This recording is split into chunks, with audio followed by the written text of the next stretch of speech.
Family, welcome back. This is Brother Maurice. Let's continue with part 2 of the religions of the earth. And if you haven't watched the first part, please go back and watch it. There's a lot of information in that video. We're coming from the sealed portion, chapter 98, starting at verse number 18. Behold, ye shall know these leaders by their works. Yea, judge them by the words that you have received in this record. Judge them by the words that you have received in this record, even the words of Christ, which he hath spoken unto you, and of which ye have 2 testimonies, in the book of the Jews, and also the record of my father, which was unsealed and given unto you by the prophet Joseph. So in Ezekiel chapter 38, verses 15 to 20, it talks about the stick of Joseph in the hand of Ephraim, and it also talks about the stick of Judah. The stick of Judah is the Bible, and an unsealed book that they are talking about is the stick of Joseph in the hand of Ephraim. This book is the sealed book. Let's continue with verse number 19. I say unto you, set this as your standard of judgment. And if the leaders of your religions do not meet this standard set by Christ, then ye may know of a surety that they are servants of Satan, and that which they shall promote shall not give you the eternal peace and happiness that you desire. Behold, ye shall believe that you feel of the Spirit of God in your churches, when you listen to the flattery and the deceitful words of your religious leaders. Yea, Satan shall mimic the Spirit of God, and cause you to weep and feel a burning in your bosom, that the church to which ye belong, or the religion which ye follow, is the true church of God. And if you pay attention to these churches, they all pretty much have the same format. And the first thing they want to do is play music for you to get you into this feeling. But now what do we just see? That Satan mimics the Spirit of God. Let's go to verse number 21. Nevertheless, there is only one way that you can be assured that the church to which you belong is a true church of God. There's only one way that you can be sure. Yea, does your church teach the words of Christ? Do your leaders follow the example of Christ in how they live their lives? Yea, do they have power that Christ had, which is the same power that the 12 apostles had when they went throughout the land, healing the sick and preaching the gospel without price to all those who would hear them? Yea, is it required of you that you give your money to hear the word of God? Did you hear that? Do you have to give your money to hear the word of God? I know that you believe that it is not required of you to give, but that ye are asked to give by your leaders, so that God might fill your souls with his unspeakable mercy, which mercy your leaders do not speak of in truth, because they do not understand it. And when they have received your money, what manner of lifestyle do your leaders pursue? Do they live like Christ? Do you know of their houses and their fine things of the world, which they receive from the money that you give unto them? For the longest, we were deceived, and we thought that blessings of Christ came through ways of money. Things like cars and automobiles, homes, boats, trips. These are all the blessings of Satan. They are not the blessing of the Father. Let's go to the sealed portion, chapter 27, verse number 84. Listen here.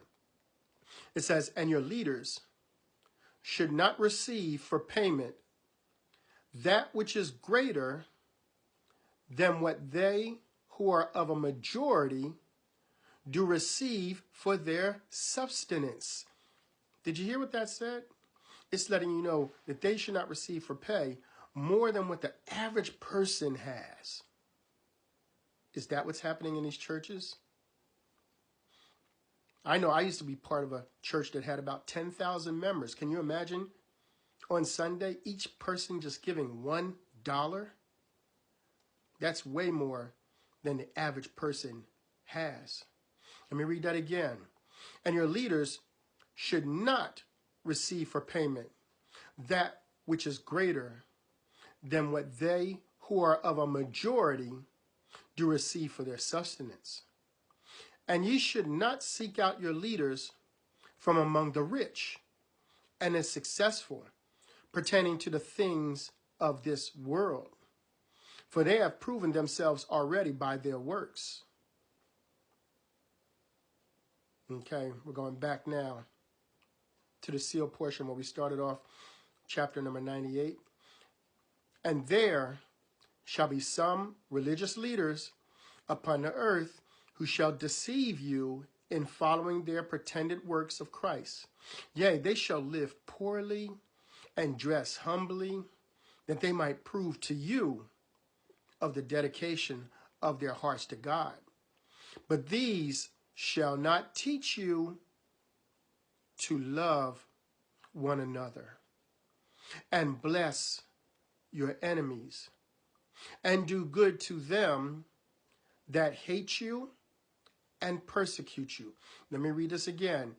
And these shall not teach you to love one another and bless your enemies and do good to them that hate you and persecute you.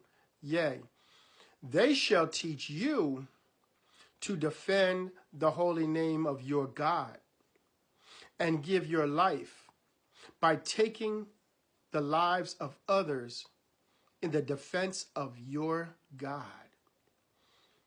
Now these are not the works of Christ, nor are they the words that have given unto you, nor are they the words that he hath given unto you. Behold, ye have the words of Christ, and now you have my own testimony of these words, and also the testimony of the brother of Jared, who was accompanied by Christ in the vision which he received from the Father, pertaining unto all things that shall come upon the earth, since the days of its creation unto the time that it shall be of glory in a celestial kingdom. Verse 27, yea, ye have all of these testimonies, and ye also have the testimony of the Spirit, that whispereth to you that these things are true. And ye know that these things which have been revealed unto you in the portion of this record, which I shall seal up unto you, are true. Yea, when you read these things, your heart burneth within. When you read these things, your heart burneth within you. And ye marvel at the simplicity and truthfulness of these things. Yet, even though you shall know that these things are true by the manifestations of the Spirit, which shall testify of these things, many of you shall deny them and reject them because of the many stumbling blocks that have been placed before you because of your wickedness. But this thing I shall prophesy unto those of you who receive these things and who read them.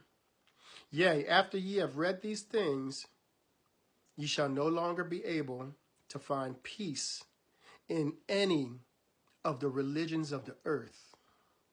Yea, ye shall begin to see the leaders of your religions and their works, and ye shall know that they shall fulfill all of the prophecies of the Lord concerning their wickedness, which are contained in the Holy Scriptures. And ye shall begin to see things that ye have never beheld, and understand things that ye have never considered before. And now, my beloved brothers and sisters, when my words are fulfilled within you, or when ye have felt these things, will ye still continue to deny the truthfulness of these things which the Lord hath prepared for you, that you might not suffer at his coming? Behold, if you deny these things and go back to the evil of your ways, then ye shall never have peace again in your heart. And Satan shall try harder still to deceive you and keep you in his fold. Behold, if ye want the peace that the Father hath promised to all of his children, then ye must look to Christ and the things which he taught. Do not look to the words of men for this comfort. Do not look to the words of men for this comfort. For it shall not come from the words of any man. Come out of the corrupt religions that are organized upon the earth, and prepare yourself for the day of the Lord, or for the day that ye shall die, and know of a surety that these things are true. Family, I love you, and I pray that you are able to receive this. Shalom, shalom, family.